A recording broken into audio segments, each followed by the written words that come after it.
Hello viewers, আশা করি সবাই ভালো আছেন। আজকের ভিডিওটির থাম্বনেল দেখে আপনারা বুঝতে পেরেছেন আজকে আমরা একটি 12 ভোল্ট ওয়াটার পাম্প নিয়ে কথা বলবো। আপনারা আমার হাতে যে ওয়াটার পাম্পটি দেখতে পাচ্ছেন, এই ওয়াটার পাম্পটি চালানোর জন্য আমাদেরকে এটিতে 12 ভোল্ট সাপ্লাই দিতে হবে।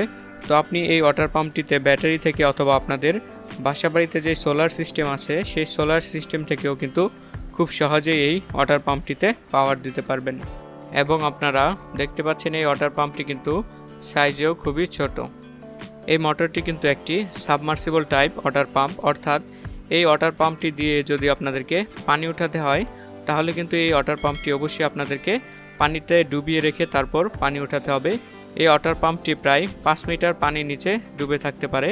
এই ওয়াটার পাম্পটি যখন 5 মিটার পানির নিচে ডুবে থাকে তখন কিন্তু এর যে মোটরটি রয়েছে ভিতরে, যেটার মধ্যে আমরা ডিসি 12 ভোল্ট সাপ্লাই দেই, যে মোটরটির মাধ্যমে এই পাম্পটি চলে, সেটির মধ্যেও কিন্তু পানি ঢুকবে না, কারণ এটি একটি সাবমার্সিবল টাইপ ওয়াটার পাম্প। তো আপনারা এই ওয়াটার পাম্পটির গায়ে একটি স্টিকার দেখতে পারবেন। স্টিকারটির মধ্যে এর কোম্পানির নাম লেখা রয়েছে শরীফ কোম্পানি, এবং নিচে লেখা রয়েছে এটির যে ভোল্টেজটি রয়েছে ইনপুট ভোল্টেজ, সেটি কিন্তু ডিসি 12 ভোল্ট এবং এটি প্রায় 8 ওয়াটের মতো পাওয়ার কনজিউম করে, এবং এটি 5 মিটার নিচ থেকে যে পানি তুলতে পারে সেটিও লেখা রয়েছে। এবং এখানে আরও লেখা রয়েছে এই ওয়াটার পাম্পটি কিন্তু 1 মিনিটে প্রায় 10 লিটারের মতো পানি পাম্প করতে পারে। এই পাম্পটির মধ্যে পানি ঢোকার জন্য এবং বের হওয়ার জন্য এখানে দুইটি রাস্তা রয়েছে। আপনারা দেখতে পাচ্ছেন এখানে পানি ঢোকার যে রাস্তাটি রয়েছে সেটি কিন্তু একটু বড়, এবং এখানে পানি আউটপুটের যে রাস্তাটি রয়েছে সেটি কিন্তু একটু চিকন বা সরু। এই ওয়াটার পাম্পটিতে 12 ভোল্ট ডিসি ইনপুট করার জন্য এই ওয়াটার পাম্পটির পিছনের দিকে প্রায় 1 ফুট লম্বা একটি তার দেওয়া হয়েছে। চলুন তাহলে এবার এই ওয়াটার পাম্পটি চালিয়ে দেখা যাক এই ওয়াটার পাম্পটির মাধ্যমে আমরা 1 মিনিটে প্রায় 10 লিটার মতো পানি পাম্প করতে পারি কিনা। এই ওয়াটার পাম্পটি চালানোর জন্য আমাদেরকে ডিসি 12 ভোল্ট এই ওয়াটার পাম্পটিতে ইনপুট করতে হবে।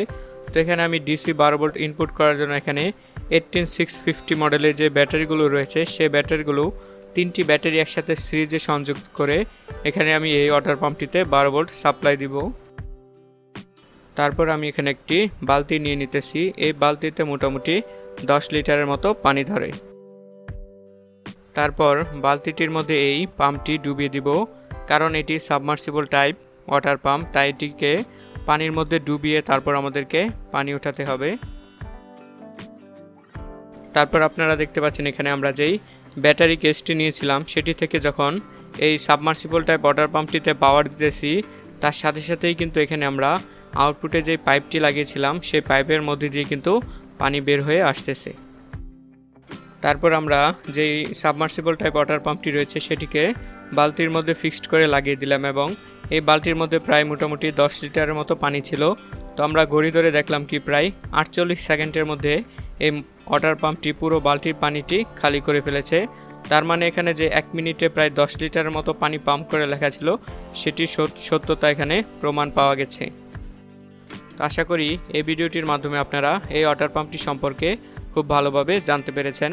তো এই যে ওয়াটার পাম্পটি রয়েছে এটির প্রাইস এবং কেনার লিঙ্ক আমি এই ভিডিওর ডেসক্রিপশন বক্সে দিয়ে দিব, সেখানে আপনারা দেখে আসতে পারেন। তো এরকম আরও সুন্দর সুন্দর ভিডিও পেতে অবশ্যই আমার সাথে থাকবেন, এবং আমার সাথে থাকার জন্য অবশ্যই আমার হাউ টু মেক চ্যানেলটি সাবস্ক্রাইব করে রাখবেন। কথা হবে পরবর্তী আরেকটি ভিডিওতে, ততদিন ভালো থাকবেন। ধন্যবাদ।